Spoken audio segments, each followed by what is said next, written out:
Welcome to See You on the Other Side, where the world of the mysterious collides with the world of entertainment. A discussion of art, music, movies, spirituality, the weird, and self-discovery. And now, your hosts, musicians and entertainers who have their own weakness for the weird, Mike and Wendy from the band Sunspot. Hey, Wendy, it's been a long time since we recorded in a Super 8. It has been a long time. Yeah. Gosh, I think it was the last time that we recorded at Cherry Pit Studios, maybe. I believe so, because Super 8 is the hotel in Menominee Falls, Wisconsin that has a hot tub, free breakfast, and is close to our studio. And I'm so mad I forgot my bathing suit. That's so right. I can't enjoy the hot tub. And the thing is, I don't care if I forgot my bathing suit. So hope you guys are having fun at a Friday night, and, well, you're about to see more than you bargained for. Well, I could use a hot tub because according to my fitness watch here, today I drummed the equivalent of walking 16.4 miles. Nice. So it was like a forced march. It was. So it's a little good warm-up for the marathon. Nice. Yeah, Wendy, you got a marathon coming up in just That's 2 right. days. That's exciting. Yeah. Well, make sure everybody on Sunday sends nice actually, It'll be done by then. make sure you send congratulations to Twitter's at Sunspot Wendy and let her know congrats for finishing the Madison Marathon. 'Cause I'm thank sure you. you're going to have a personal best. Well, thank you. We're recording this before the marathon, but you'll hear it after the marathon. So I'll probably be lying flat somewhere, unable to move. But So you might tweet at Sunspot Wendy and you'll just see a corpse. thank you. Anyway, we were in the recording studio today. It was awesome. Yes. We're making some brand new recordings of some songs that we wrote for this very podcast, to giving them the official big production studio treatment. Yeah, so that's been a lot of fun. And speaking of fun, let me tell you about my favorite ghost tour in the whole world. What was that, Mike? And you've been on a lot of them, so you've got experience. I really have been on a lot of them. It was in Edinburgh, and it was called the City of the... It was called the City of the Dead. That's right. We all put on our kilts, and we're like, hey, the dead people, how you like this? How you like my bait and tackle? Yeah, that's what we did. Well, that sounds fun. Yeah, it and was very fun. scary. It was pretty scary. And we talk about that because we talk about the Mackenzie Poltergeist. And people have had a lot of experiences with the strange Mackenzie Poltergeist on the City of the Dead tours, including me. So I tell my own story that I had in Edinburgh in late July of 2008.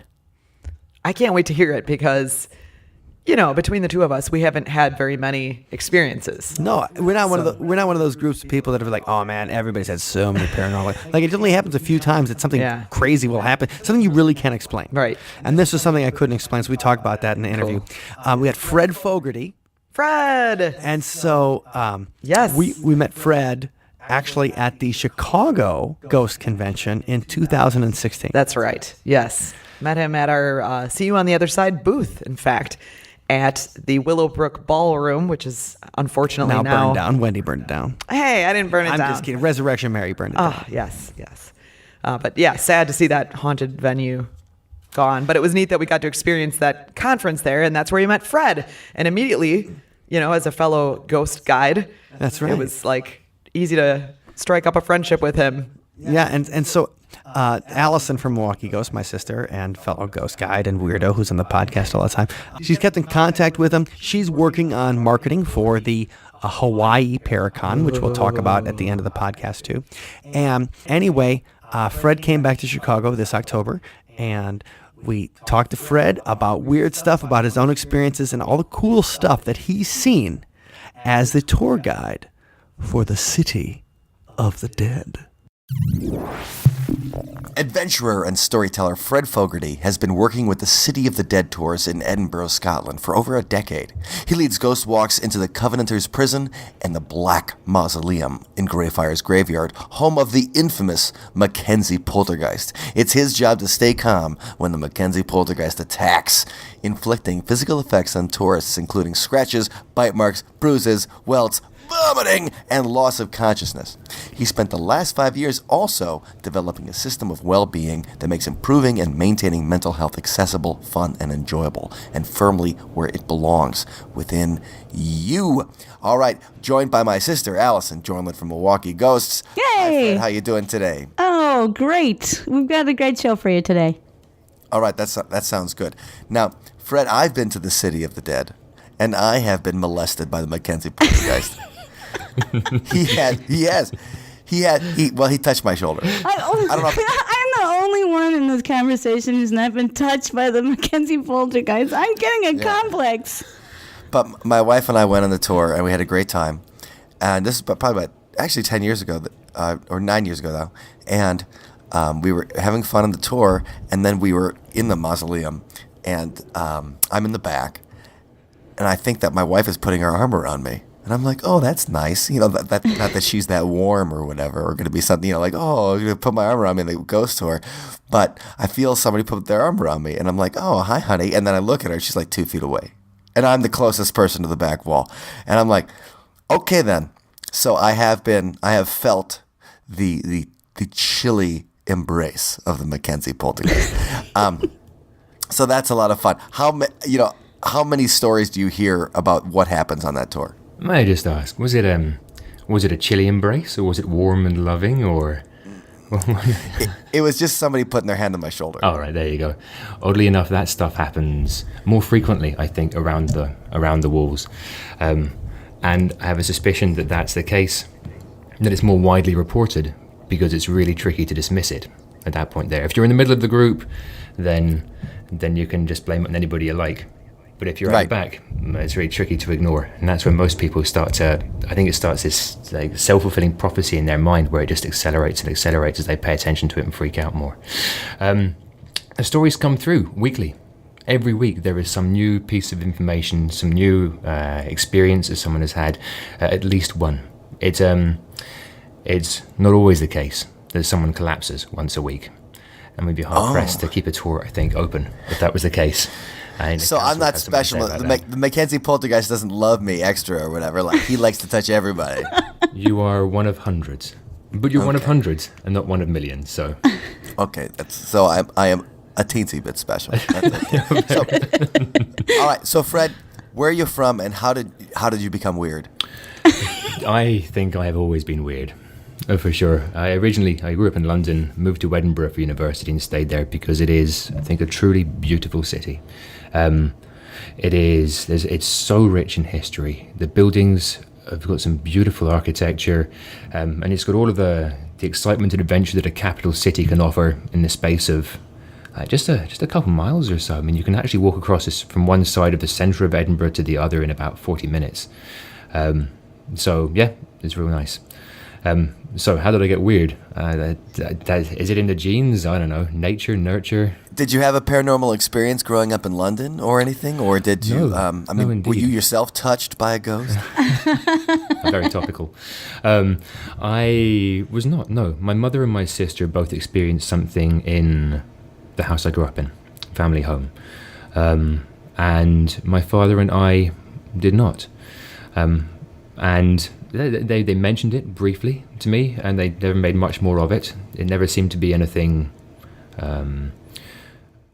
unpleasant, menacing. It just seemed to just be there. And certainly at some point something had changed, and I forget what it is right now. And when my sister came home after a period away, she noticed that it had gone. My mother had already noticed this. They both recognized it at about the same time. Very interesting. But in fact, my interest in the paranormal and the truly weird was not excited, I suppose, not titillated, until I started working for City of the Dead tours. A friend of mine got me into it. It took him like 3 years or so to encourage me to step up and take a job with the company. Were you already an actor or something, or were you doing? You're just a theatrical type. No, it wasn't even then. I wasn't even a drama queen then. But you sure are now, right? Right. How things have changed. I used to be super shy up until about 21, 22. But yeah, I went in doing some administration stuff for the company, and eventually they figured I was growing loud and obnoxious enough to dump me on the front lines. And then, yeah, it turns out I never to look back. Like, it's been really interesting. And just... like, it's really hard to be around somewhere where every week there's something weird going on. Every 1 to 2 months, something major is happening. And so many weird tales. it's really, really tricky just not to get interested in it. For people who are unfamiliar with Edinburgh or Greyfriars and stuff like that, let's go into and just give us the simple elevator speech about the tour, the City of the Dead tour. Sure, okay. So it goes into 2 locations within Edinburgh city centre itself. The more recent one, in fact, is the older location in terms of people's experiences within it. It is the South Bridge Vaults, completed construction in the late 1700s, and largely unfit for purpose, intended as warehouses, vaults, storehouses, like an extension of Edinburgh's first shopping mall. And turned out to be just awful. It leaked badly. There was no really sewage system in Edinburgh, so people died, moved out, and eventually, very shortly after, it became empty, or empty-ish. It became full of Edinburgh's poorest, most destitute people living in horrifying, squalid, cramped conditions and in almost perpetual darkness. Like, candles cost money, they can't afford it.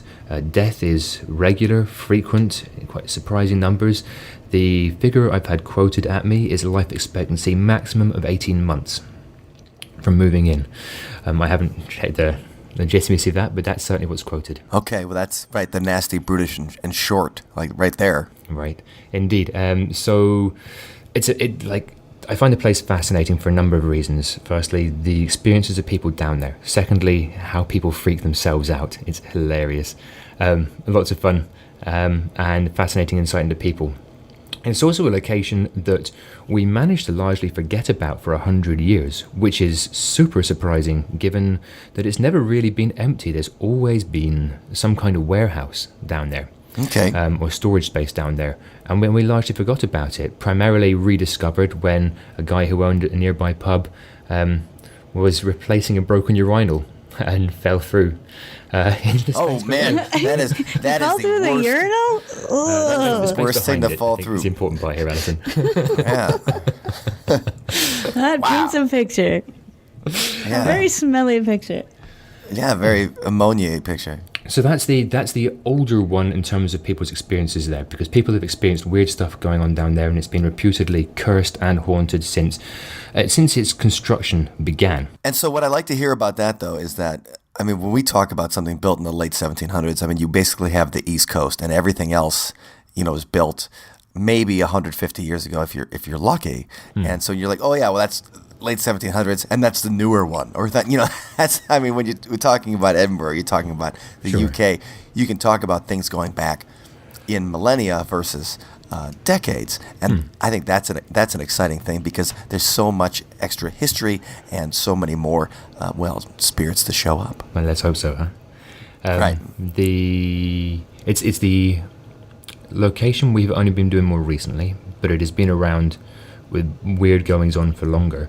The graveyard, the Greyfriars Graveyard and the Covenanters Prison, they are older than that, dating back to, prior to the 1600s is when the place was being used, I guess, by the monks nearby. But only subsequent to that, being opened up as a graveyard for public use. And the Covenanters Prison, the space at the back, was a space that was last donated to the church, the kirk, to use as burial space, after it had been used as what was allegedly one of the world's earlier versions of a concentration camp, dating back to the mid-1600s. Okay, so what do you mean by early version of a concentration camp? Like, who'd they put there? Exactly, yes. There were, Scottish history is long and complex, and I am no expert in it. I've got many colleagues of mine who are phenomenal. You're not even wearing a historians. kilt right now. I am which means not doing that. Right. It is rainy. And it's cold and it's windy, and that is no time for a man to be wearing a kilt. Now, just to give you guys some context, Fred's not in the UK today. Fred is in Chicago, which and it's a cold November day. So if he was wearing a kilt the traditional way, obviously with no underwear, and that's I myself am not wearing underwear either. And it's just gonna TMI, Mike. TMI. It's just gonna be chilly on your bait and tackle. That is arguably true. I'm not willing to do the research though. Okay, fair enough. So 1600s, the concentration camp. Sure, okay. How did people get stuck there? The risk of butchering a whole swathe of a whole bunch of Scottish history. 1,200 people remained after a large portion of Scotland either signed or endorsed a document known as the National Covenant with God. Right? The original piece of the document was signed in the in Greyfriars graveyard itself, Greyfriars Kirkyard, and portions of this document, dating back to around 1638-ish, I think, are echoed in places almost verbatim in parts of your constitution here in the States. It's a phenomenally important document. So they go off a fairly sizable army, end up with a few catastrophes, and eventually only 1,200 of this army remains. These 1,200 people are marched back to Edinburgh, allegedly with no shoes on their feet, and marched into this area of the graveyard. It's not large. They're forced to lie face down through 5 months of a brutal Scottish winter with only enough food, shelter, water, clothing, so as to draw out their suffering for months on end. And all this placed just beautifully at the southwestern corner of the old city. I suspect so as to send a truly striking message and warning to the remainder of the city that no insurrection, no rebellion of this kind will ever be brooked again. Okay, and so what we're talking about is that the fact that England wanted to get Scotland into the fold, so they wanted to take over, right? If I get my history correct, it's the usual. It's a fight between two people. I want your land. I want your stuff. And I think it's more accurate to say it's a fight between two people. To say the Scots were inevitably or invariably the recipients of unwanted attention is largely inaccurate. There is so much squabbling. Like, in my mind, it's like two brothers, like just constantly going over the line. There is so much complexity to it. That is a topic for another webcast and another person. Right. So instead of a fist fight at Christmas, it's hundreds of people getting slaughtered. Basically. Okay. Yeah. All right. Well, we'll keep the fact that Allison and I are going to get a fist fight at Christmas. I look forward to it, Mike. It's on. Yeah. All right. I'm already working out. So this happens. These guys, they're from the Scottish Army? These guys being which guys? The guys who are forced to lay face down. Oh, yes. Indeed, yes. Yeah. Okay. So, so they're being forced, just to suffer, to live in cramped, horrible conditions. And so this is a place of psychic distress. Exactly. Yeah, it is indeed. Like, the conditions are awful. The place is, I think it's like so much of Edinburgh is so full of paradox and irony and so much complexity. There's so much in there. So these people were there, forced, lying face down. They could, it turns out, leave any time they wished. All they had to do was to renounce their faith, swear fealty to the king, worship in his style, I believe at the time Episcopalian.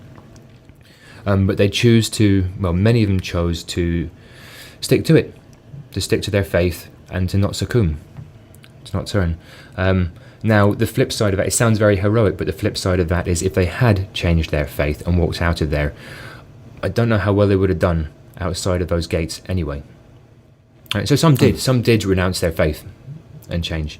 I don't know what happened to them. So it is really tough. The few that remained at the end of all of this, many died. The few that remained were sold into slavery, put into ships, set sail for the Americas, and their ship hit the rocks at Orkney, which are north of Scotland. Now, where does the poltergeist come into this? I always want to get to the poltergeist. All right. So enough of this boring history stuff. Where does Michael take you down that historical road? I'm like, get to the ghost, man. Get to the ghost. The Doug and Bob Mackenzie Poltergeist show up. Indeed. Hey. So, some of my colleagues believe the Mackenzie Poltergeist turned up a long time ago.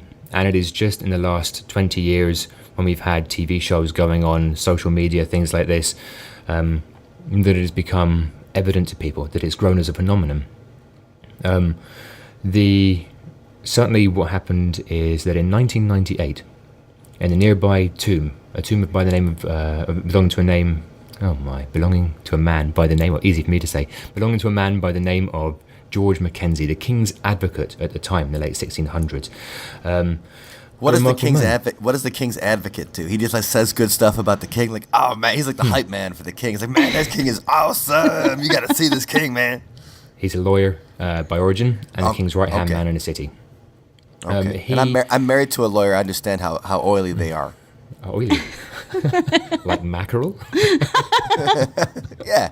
He's the king's mackerel.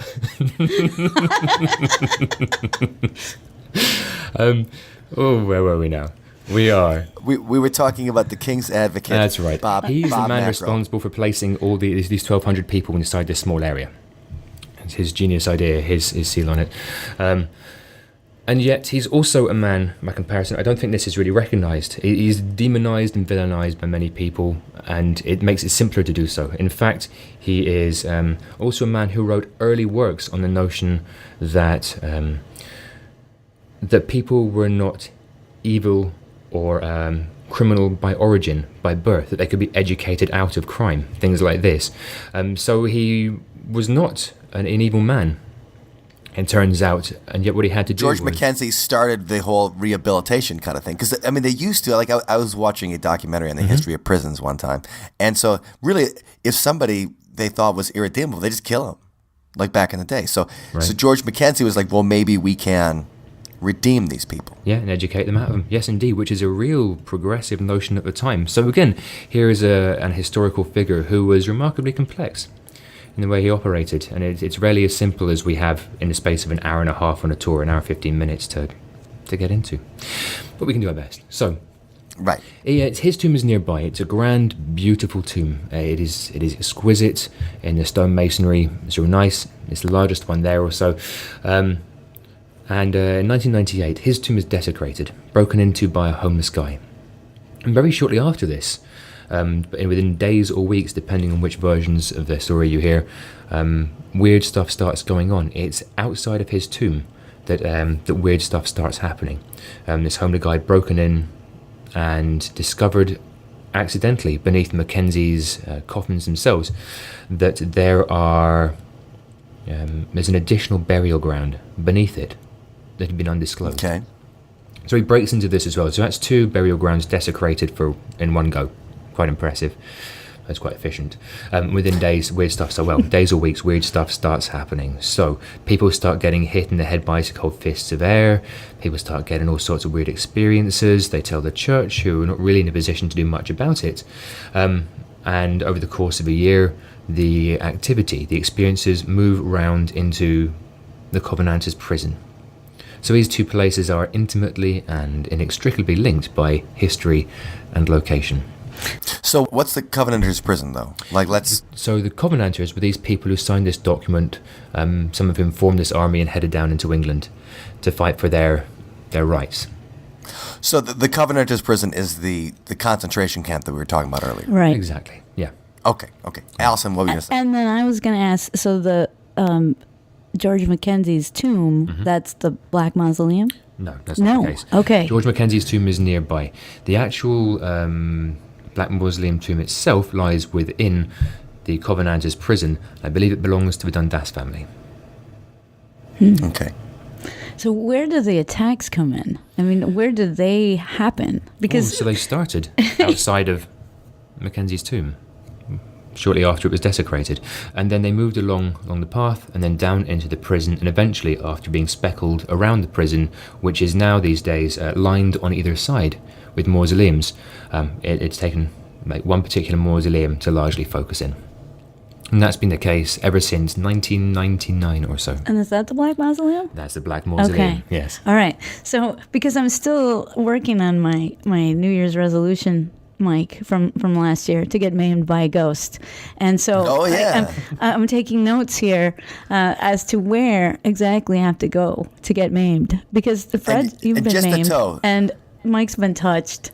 And to be part of this club, I really, got to get that.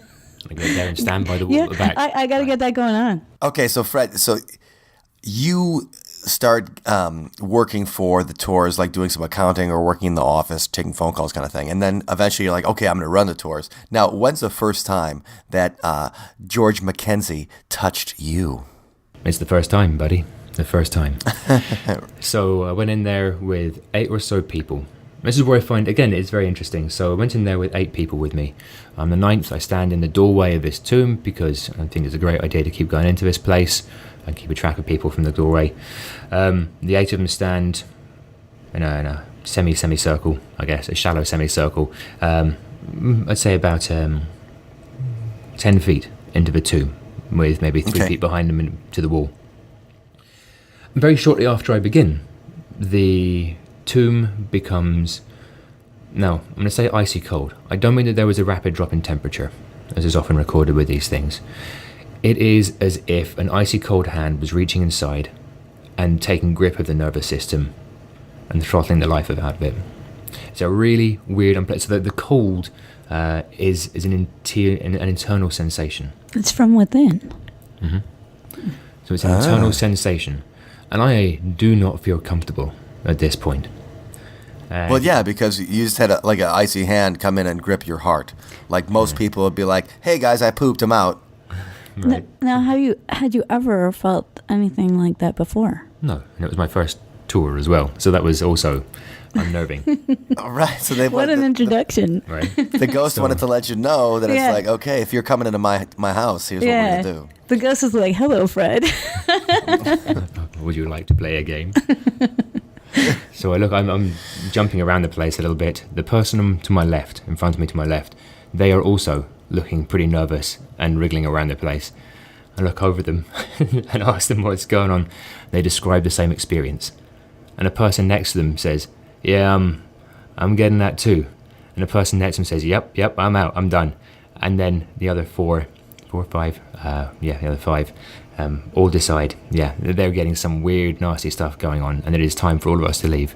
We spent an hour and 5 minutes building up to this, and we just forego the last 10 minutes because not one of us wants to stay in there a moment longer. Oh wow, and that's the first tour you go on. So even when they were doing, even when you were learning it and stuff, now did you feel that it was because you were, it kind of wanted, was it like a dominance, like an animal would try to be dominant over the, like, hey Fred, this is my house? Or was it just the kind of thing of, they didn't like somebody on the tour? Or, do you have any theories as to why that you had that experience, that first tour, when you've probably been in there before when you were learning it? There are plenty of theories as to what might be the case. How people get singled out, why more than one person is affected, or how they're affected.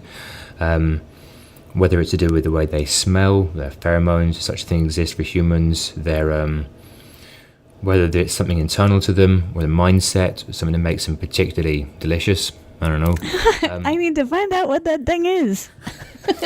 Yeah, well for me, I was just looking really good that day when Mackenzie Poltergeist wanted to put his arm around me. He's like George Mackenzie's like, "Hey." Looking good. I'm like, thanks, George. I've been working out. What makes you delicious to ghosts? That's my new question.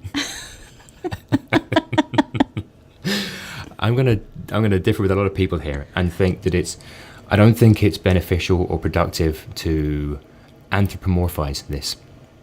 I think that anything that we come up with is judged entirely by what it's like to be a human and our own mindset, and that may not be the case. There's no evidence to suggest that it is the case. So I'm going to say I don't know, actually, and I'm going to steer well clear of saying it's anything to do with what I think, because I have no way of knowing and no evidence to back it up with. Now, Fred, when you felt that coldness, was that when you got the scratch as well? No, that was a subsequent event. Okay, all right. Oh wait, well, how did you get scratched by the Mackenzie Poltergeist? Like, what happened there? So the mechanism, I don't know. Again, taking a tour, a fairly large tour through into this particular prison was okay beforehand. Wearing, it's a cold night, so I'm wearing a leather jacket, big leather jacket. Like the Fonz. You're basically the like Neo. You're basically the Scottish Fonz. Like Neo, okay. He's shifting your imagery. He's like, not the Fonz, Neo, man. Exactly. So think of a Scottish Neo. All right. Then. And you walk into the mausoleum and you're like, whoa. Or hey. Maybe both. Way. Anyway. Right. So Yeah, like I honestly I felt nothing happening at the time. I walked out of there with 2 gouges down my chest, maybe a mil or 2 deep, and like certainly like 3 mil, 4 mil wide, bleeding lightly, and I felt nothing at the time. And that is most commonly people's experience when they get scratched. It is not getting scratched that is necessarily so surprising. It is the dramatic nature and consistency in the shapes and sizes of the scratches. And to get something like that, you would probably have had to feel something at some point, had somebody at least brush against you, and sometimes that simply doesn't happen. Well, I'm thinking about the scratches here. Did it look like a human nail? Did it look like an animal's nail? Or is it just like you had 2 scratches on your chest that were bleeding, and you have no idea how you got there? They had to get through your Matrix jacket to get at it. And a jumper. Don't forget that. Yeah. Right. Two jumpers. 2 jumpers. Yeah. So it looked like someone had taken a red crayon down my chest, like that. So it didn't look like animal claws, nothing thin. They were wide. They're wide. They look much closer.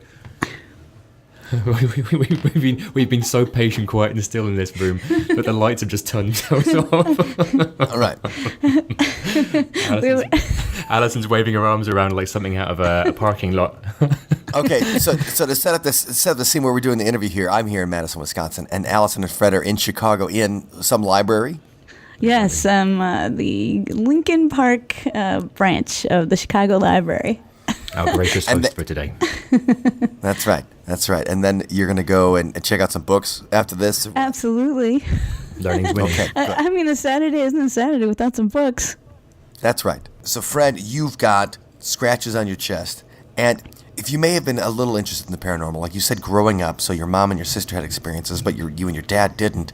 Were you freaked out by this, or is this something normal for the guides and everybody and the people on the tour? Because the thing is, on our haunted history tours that we do in a bunch of cities in Wisconsin, we talk a big game about stories, and we talk about history and everything.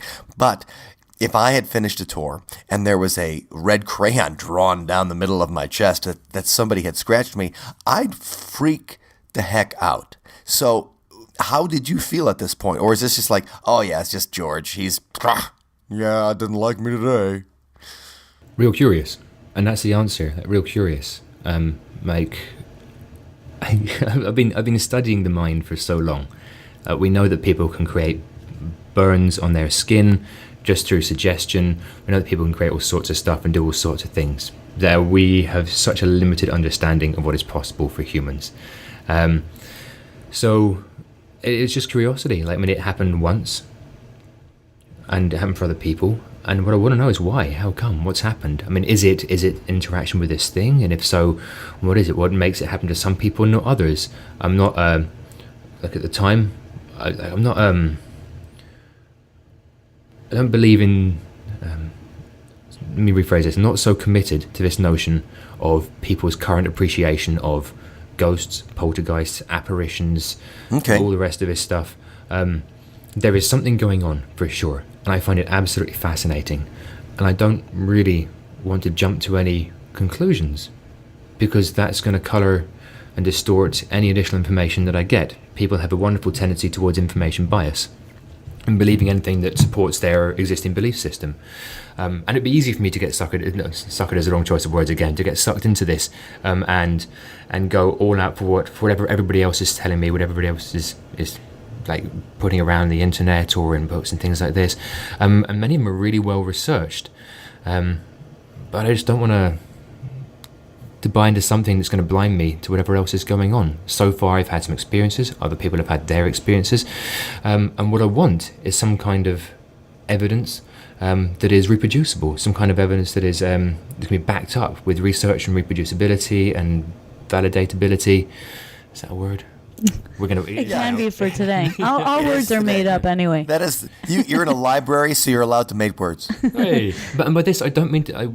Most importantly, above all this, I don't wish to denigrate or to dismiss anybody's experience in their belief systems. That is not my intention, and that is not important.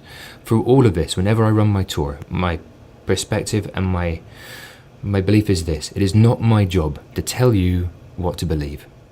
My job is to give you some of the history. My job is to let you know what people have been experiencing, what's been going on, and distract you long enough for something to happen. Entertain you, scare you, whatever it is. Because I've been studying the mind for so long. I know this. People have turned up doing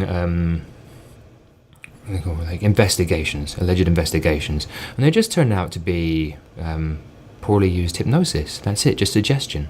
And of course, we know that 20-25% of the population are what's referred to as somnambulistic, meaning they very hypnotizable, right? Well, yeah, they just take on board ideas and suggestions very rapidly, and they can express them very powerfully. And it's not a bad thing, it is a wonderful thing for the right suggestions. You imagine that if you had a neurosis or a phobia, and you could outgrow that just by somebody saying, hey, you can outgrow that. Oh, yeah, I can outgrow that. And then you're done. I mean, it's an amazing skill to have. Right, that would be Unfortunately, sweet. in our society, we're surrounded by really, really shitty hypnosis and suggestion all the time. Okay, well, let's move the conversation then into that. So we've discussed the Mackenzie Poltergeist, and we can get back to that in a little bit too. But also, when we're talking about hypnosis and suggestion, when you say that in our society we're surrounded by negative suggestions, what do you mean? Let's rephrase this from negative suggestions. It has a different connotation within the industry. They're just being poorly phrased, or hypnosis that has a less than delightful outcome or implication. So, for example, the classic one, and it's true to an extent, is the classic, don't think of the colour blue. Right? To get there, you pretty much have to work out what blue is and then negate that. Now, whether you are aware of thinking of blue consciously or not, the processing that has to happen for the mind is still what is not blue. Right? So at least there's a piece of that in your mind. It also gives the mind nowhere to go with it. Well, if not blue, then what? Right? So it makes much more sense for well-formed suggestions and instructions to be more explicit and focus on what we do want. Okay. So instead of stop smoking, like breathe clean, healthy air. Mm. Right?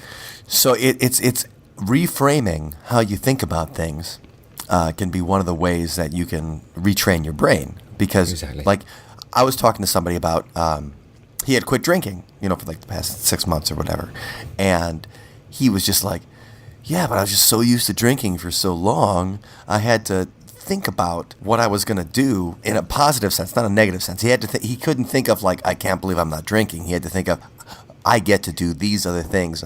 I get to drive more, or or whatever, in that kind of positive way. So is that kind of what you mean? Indeed, that is definitely a portion of it. Yes, yeah, and so much of what is our sense of possibility and our reality and who we think we are is determined so much by these ideas that we pay little attention to consciously, the constructs of ourselves in our mind, and those can be largely inaccurate as well. So how many times have you found somebody doing something that was not an appropriate behavior, shall we say, or something that was unproductive, and when they've been pulled up and it said, I can't believe I did that, that's just not me.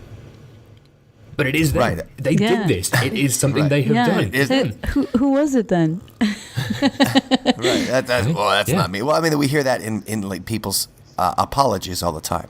They're like, I'm not that kind of person. I don't do those kind of things. But you're the one that did it. So you are that kind of person, and you did do those things. Like, so your apology is, I was, I did. It's like not taking responsibility for your actions. I don't do those kind of things. That's very perceptive, Mike. That's exactly it. And that not taking responsibility for it can sometimes leave us more trapped in a prison of our own making than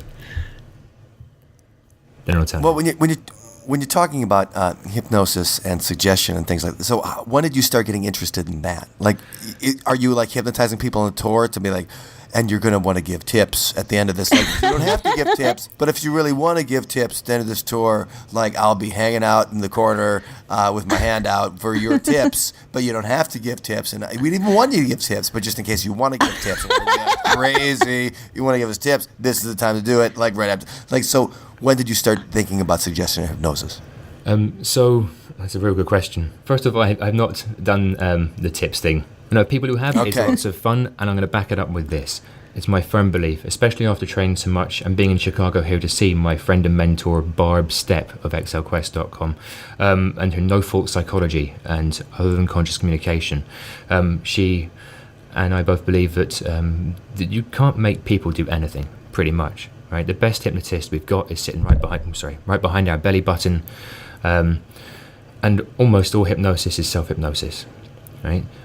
So we make a choice, and we have become so accustomed to relinquishing that choice that we forget that we ever had the choice in the first place. Even going back as far as the philosopher Spinoza, pointing out that we exist, I think it's him anyways, that we exist not in the moment, but a moment after the moment. Right? Knowing that we have that gap in between means that we can choose a different response. We have responsibility for our actions, and it's what, through no-fault psychology, is known as being a responsible adult. Responsible. So let's go back at the start. So I first found out long back, I was at a fencing training camp in Poland. I found myself with a crush on a phenomenal... Hold on. I was at a fencing training camp in Poland. So that sounds like something Dr. Evil would say or something like that. So how did you get to the fencing training camp in Poland? Like, were you a master fencer? Not yet. I'm sorry, you were training. Exactly. And so, like, what part of... And Allison and I are all excited about Poland because that's the homeland. Yeah, really, right. It was lovely. I got taken over there but with a few fellow fencers from around the London area. We went over in a coach and just spent 2 weeks there, I think. Just intensive training camp, fencing, the Polish kids out there. Stabbing Polacks left and right. It was a beautiful piece of countryside. The weather was incredible. The people were enormously friendly and welcoming. At the time, the food was disastrous. And yeah, it was a great experience. I really enjoyed it. So I was out there with a crush on a girl and discovered that my heart, in a typical sort of teenager, angsty, first crush way, my heart would start aching, and I got curious. I thought, wow, the more I focus on this particular sensation, I can turn it up. I wonder if I can turn it down. And I could. I thought, wait a minute, if I'm in control of this, what else am I in control of? Right? And more than that, what else is everybody else doing to themselves that they're doing without realizing it? And how come more people aren't getting curious about maybe there's a different way? Maybe there's a different way of doing stuff, appreciating the world, which will give us more agency in our own lives. So, fast forward from that, age of 16 or so, I think I'm in Seattle. And at a bookshop, and I find a book on old, direct, authoritarian-style hypnosis. One dating back, I think, to the 30s, and one, I think, to the late 40s or 50s. Read them, but the style of communication was not for me. Right? It was you've seen like classic snippets of it in the old hypnosis movies of your eyes are getting sleepy, your eyelids are feeling heavy. Oh yeah, or the rest of his stuff. No, I used to.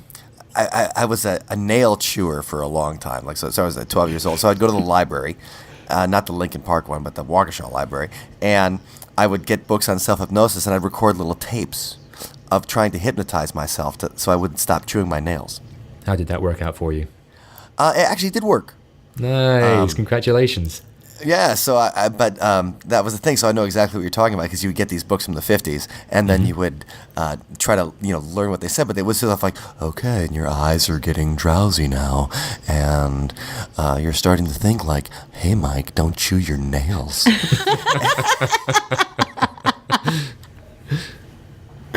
So I know exactly what you're talking about. So those books didn't quite work out for you. So when were you finding something that did? Sure. So we fast forward to the early 2000s. Derren Brown, a phenomenal mentalist in the UK, is busy making waves, and persuasion in the world of pickup is also on the go as well. So Neil Strauss in the game, right? Exactly. And he's the guy that kind of wrote was the engaged book. early on, but he was involved. His books came out much later in the process. Yes, indeed, these things what we're talking about as well. And so there are lots of worked applied examples, and the work previously of Milton Erickson and the guy I've been studying, Dave Dobson, and the work based on the two of them neurolinguistic programming, amongst other people they modeled for NLP, is really coming to the fore, and it really brings out into the public eye this notion of indirect or permissive hypnosis as well. So instead of your eyes are getting sleepy, your eyelids are feeling heavy, you're feeling sleepy, it could be, I don't know, Mike, if you've noticed that one of your hands feels different from the other. And as you direct your attention to your hands, you can begin to relax. Right? Oh no, we lost Mike. Bring him back, Fred, bring him back. So it's a much more enjoyable way of communicating, I think, and it's whereas for many people being told what to do and what's going on for them, when it doesn't match their ongoing experience, it can be quite jarring. So that style changed that for me, and that permitted me, that opened the doorway to get involved in a way of communication that actually made much more sense and much more comfortable for me. And I think, Well, we talk about persuasion and hypnosis. You know, when you think about, you read the books like, who's the guy? Robert Cialdini is the kind of guy that came up with like a business form of persuasion in his book of the same name. And when you're talking about that stuff, when you said that the best form of self-hypnosis, or the most obvious, is self-hypnosis, I really think that you can't make people do things that they don't want to do. Or am I wrong there? Because like we talked to David Parr a couple months ago, and David was talking about that hypnosis was a really powerful way, and he doesn't like the way that stage magicians kind of, they use hypnosis as a means of entertainment when it can be a powerful way of programming the brain. So do you think that people, like, when they balk like a chicken or whatever, do they really want to balk like a chicken? Sure. So it's a complex issue, I think, Mike. I do genuinely believe that almost all hypnosis is self-hypnosis, and therefore we have a choice. But many people are not aware of this. Right? They've not had the training, and some hypnosis, especially with things like shock inductions, can make it very tricky to acknowledge that. What's a shock induction? Yeah, what's a shock induction? You've seen them on the stage hypnosis shows where people maybe do things like palm people on the forehead. Any kind of rapid shock experience that gives them a little, what's going on? And then the next couple of suggestions are fairly effective. Right? Oh, okay. So with this, it's accurate. Also, I think somnambulists is people who respond powerfully and effectively to suggestions through much of their life. They do have the choice of choosing their response, but for them, they'd have to.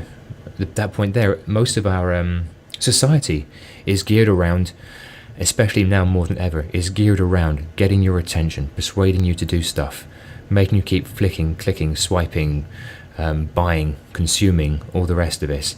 It's so pervasive that without being plucked out of that, I think, lifted out of that and set down to get a decent perspective on it and some training, it can be very tricky for them to have an appreciation of this consciously. So it is like the Matrix. Right, you gotta take the red pill. Take all the pills. What happens if you take both? What happens if you take the purple pill? Well, there's another example of an implied hypnotic suggestion. It's called a double bind. Wait, is it not a double bind? Oh yeah, it is a double bind. And more besides. So the idea that you can take a red pill or a blue pill, meaning you're going to take a pill, but which one is it? And you could even take both pills, but you don't think about that either. There's loads of this stuff going on all around us. Our society, sales, marketing is all predicated on it. And you'll find a fascinating book in the form of Dan Ariely, Predictably Irrational, who does loads of research into our assumptions that we are rational actors in our own lives. And it's just simply not the case. It's not the case. Humans are not rational. Yeah, we're put into a system, more likely, right? People I have dated are not rational. Yeah, that seems to be the case. Yeah. Okay. So what's a good example, though, like you would say, of something where you see obvious, persuasion techniques, or what's an example of something in maybe marketing that you've seen recently that it's obviously people are pulling the strings, and do you use it on your tour at all? Okay, so that was the point I wanted to come back to, that second one. Let's go for the first of all. Walk down any supermarket aisle, and you're surrounded by it. the way it's structured, the way it's laid out, which items are on which shelves, the way the labels are facing, the colours of the special discount labels. Every single thing about it is calculated and planned. And of course it is. Right? They're responsible to shareholders. They've got to compete. Right? You can't blame them for this. I just think it's incumbent on us, if we're interested in our own well-being, to find out more about it and to monitor what goes on for us. So in regards to the second question, since I have cleared up my language and my tour in terms of the suggestions implied therein, I'll do my best to create language to give people an experience of what life would have been like, so they can revivify as best as I can encourage, provide an environment for them to do so, what it was like to be back in these places. For me, the enjoyable part of history is not the kings, it's not the queens, it's not the dates, the figures of the battles and what happened and stuff like this. It's actually going back and re-experiencing it. It's about what life was like for these people and what it's like for us now. It's about what kind of people they were, how they lived, what their relationships were like. It's about the very human aspect of it. That's the bit that I find interesting, and that's what drew me back into history after I gave it up at the age of 14. There was just too many dates, and it just overwhelmed me. I wasn't interested. Nothing. I really enjoyed dinosaurs. I really enjoyed the Egyptians and the Romans, and then I just couldn't take it anymore. I just stopped doing it. You get to a certain point, and you're like, you know what? Western civilization, fine, whatever. Like to me, it's like once the Great Schism happened, it's like, Holy Roman Empire, and I'm like, I'm out. And what we see is history repeating itself time and time again with people making the same mistakes: greed, power, lust. Great, look around now. It's right. It's the soap opera. It's the most real soap opera around. So okay, so Fred, you got back into history. You're doing the tours, and Scotland, I thought, was a beautiful place. There's parts that look like you're on the moon. It really is when people talk about the majesty, the mountains, it really is something else. But when we're talking about weather, I mean, Scotland also gets cold, like you were saying, even when you're wearing your kilt, and some wind blows up there. But what's a place? He's fixated on the kilt thing. I think do you have a desire for wearing a kilt, Mike? Is that something you find yourself, after a hard day, you want to get into that kilt? Well, obviously, and I've got a kilt. And I've got a kilt, and actually it was made for me by someone. She put her family's colors or whatever on the whole thing, like the tartan and stuff like that. Oh, lovely. So I do it. Obviously never wear underwear on it. But the thing is, what's a place I can wear that kilt and not be afraid of the wind coming in and rustling my jumblies? When Scotland? I don't know. No place, right? Inside. Go indoors. Or Hawaii. Okay, so I was pitching softballs for the past 2 minutes here, and all you guys could talk about was the kilt. Okay. Anyway, what we want to talk about is the idea is there's something that Allison is part of, that I'm going to be part of, and Fred, you're going to be part of too, coming up next year, and let's hear about it. The Hawaii Paracon. Yeah, HawaiiParacon.com. It's amazing. Christ, it's going to be a new perspective on it. What have I got to do to get you guys to talk about this? I'm really looking forward to it. I'm really looking forward to meeting Lopaka in the flesh, seeing him and his lovely wife. I'm looking forward to an entirely different culture, something so different to the Scottish one. All right, all of the rituals and all of the belief systems that go with it. The different customs, different burials, different graveyards, sacred sites. Right, I'm really looking forward to a totally different culture. Yeah, I'm looking forward to seeing Alison at the kava ceremony. Drinking kava once again. And that's the thing. So that's what we just wanted to mention, that the Hawaii Paracon is going to happen Friday the 13th in July 2018. Yeah, the 13th through the 15th, 2018. And if you guys are thinking about doing something, everybody wants to go to Hawaii. And if you were thinking of a time to go to Hawaii, the time would be to hang out with all of us at the Hawaii Paracon. Right, because this is going to be a different paranormal conference. It's more an international focus, more of a mixing of cultures. We'll have Fred, and he can talk about the Poltergeist experience and other things from Scotland. And he's going to hypnotize you too. And he's going to hypnotize you too. Fred will hypnotize you. So you'll know. Walk like a chicken. It was the no. He's going to hypnotize you, so you'll know forevermore that this was the best experience you've ever had in your life. So that's why you absolutely have to be there. But more than that, we're going to bring in authentic Hawaiian culture, as we were saying, because Lopaka Kapanui of Mysteries of Hawaii is the organizer, and he's a native Hawaiian who took over the haunted history tour started there on Oahu by Glenn Grant, and has been leading the tours ever since. He also has a lot of connections to other people on the islands and other cultures, like the Japanese culture, which has a huge influence in Hawaii. So we're going to have Japanese speakers as well. So if you were ever thinking about a paranormal conference, but you're like, hey, I don't want to see the same old speakers, you're not. You're going to get a completely different experience than you've ever had, and you're going to come into contact with other cultures that you've never experienced before. So, there's so much promise in this. And we shouldn't forget that Greg and Dana Newkirk will be joining us as well. I'm really looking forward to seeing all the other speakers that are coming up. I've heard them speak briefly on the internet. I've heard Alison do some of her podcasts. Speaking to you, Mike, I'm really looking forward to seeing all these people. And it's going to be amazing. Great lineup. So make sure you check that out, and we're going to have a link to that in the show notes. We'll be talking more about the Hawaii Paracon in upcoming episodes as well. But Fred, if people want to visit you and want to take your tour, where is the place that they can go to where they can visit Fred live in a kilt? It won't be in a kilt, mate. So not without underwear. I've got to keep busting chops. This is what he wants, though. Just humor him. Just humor him. I'll send you a picture. But I saw Braveheart like 400 times. So Edinburgh, cityofthedeadtours.com. The tours run nightly. We're moving on to the winter schedule. I think it's fairly safe to say that you can pick a tour at any time of day, and it's going to be dark.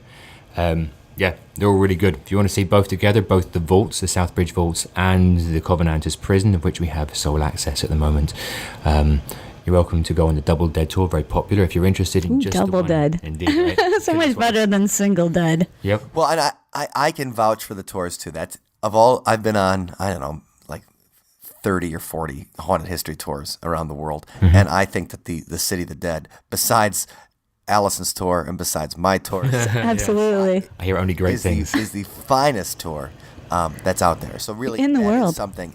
Edinburgh is some kind of city, like the castle, and I mean it's a beautiful city, awesome place. The Scots party hard and they party early. That's just a tip.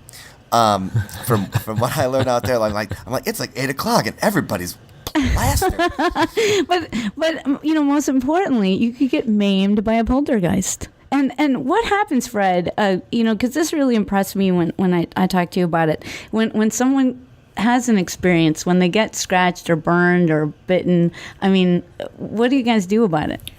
Well, we'll do our best to coerce your story from you any way we can, so we can document it. Like if it was up to us, we'd cheat. Of course we would. It'd be hilarious. We'd write all sorts of stuff, but it has to come from somebody who we can persuade. It's in their interests not only to write down what's happened to them if they're in any position to do so, but also to get them to put a name, signature, date to it, and some way of contacting them, so we know it's really them. So you actually document every case that you can. It is one of the best documented supernormal cases. And so how many are we up to? Oh, no idea. We're past 500, right? We had 400 and something, and that was like 10 years ago, so I have no idea what we're at now. So way past 500. Yeah, it would be great to do an audit on that and see how many cases you have now. So and a lot of these come with photographs as well, so you can really document what happened. Yeah. Okay, so I think that's really impressive, and not a lot of tours actually do that. And Fred, where can we find more about your hypnosis work? Sure. So I have a webpage at MindSpaOdyssey, ODYSSEY.com. and also over at the Facebook page, facebook.com/MindSpaOdyssey. If you're looking for a little sample as to what I'm doing for my mental well-being program, you'll get it with the Journey into Relaxation, and soon, the Inner Goddess. Ooh. Really well, I'm always looking for my inner goddess. That's fantastic. And we'll make sure you check out the show notes, and you can click on those links, and you can check out number one, the awesome City of the Dead tours, where you can get touched by the Mackenzie Poltergeist just like I was. And that never happens to me. And I'm like, I thought it was my wife being affectionate. I should have known it was the poltergeist.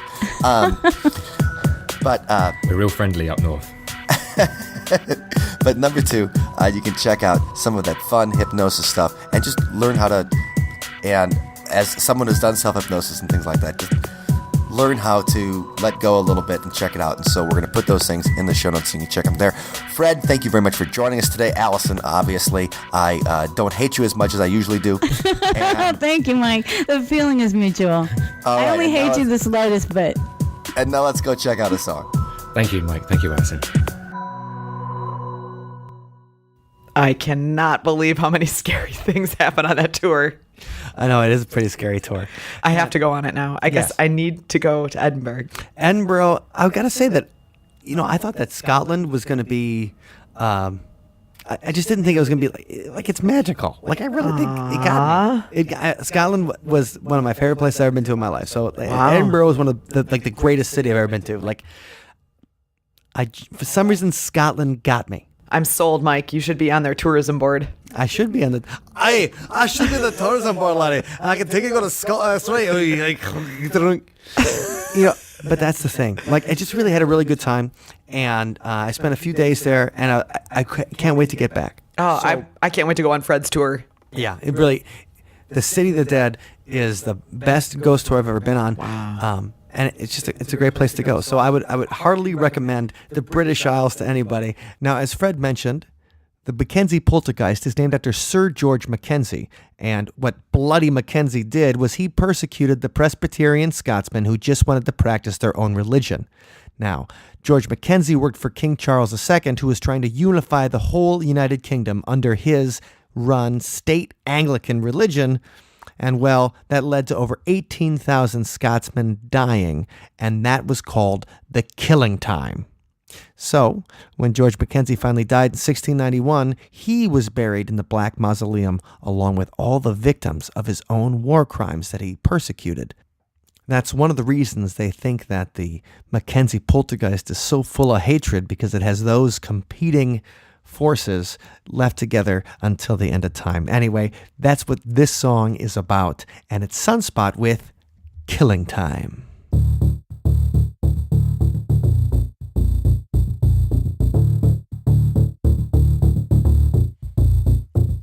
The air is thick with hatred and envy, souls that aren't just looking for some peace, a madness that we dare not comprehend.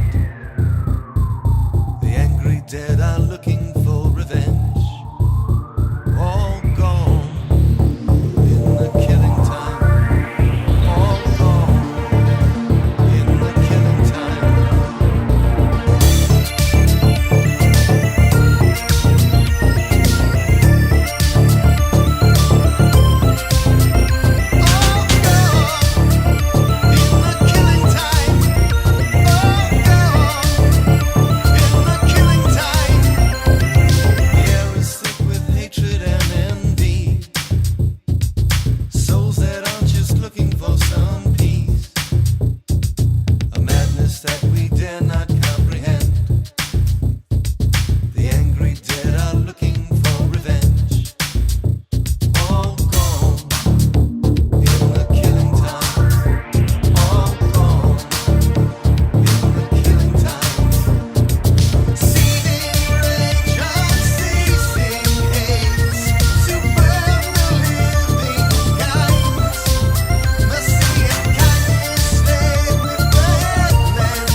thank you for listening to today's episode. You can find us online at othersidepodcast.com. Until next time, see you on the other side. You know, we can't forget about our man Ned. Birthday boy Ned. Yes, Ned just had a birthday, so happy birthday, Dr. Ned. And thank you very much for your Patreon support. You see, Dr. Ned is at a membership level of the Other Side Podcast Patreon, where he gets mentioned in every single episode. Could you be that kind of person? I think you could. I believe in you. Yeah. And you can go to othersidepodcast.com/donate or patreon.com/sunspotmusic, and you can see how you can be part of our community. We do hangouts, and the Patreon members come in, they give us ideas for shows, and, we talk to everybody, and we get the best feedback from those Patreon members. We do indeed. And we love them all, so thank each and every one of you for being part of our community. You guys are getting audio hugs right now. Oh, audio hugs is so nice.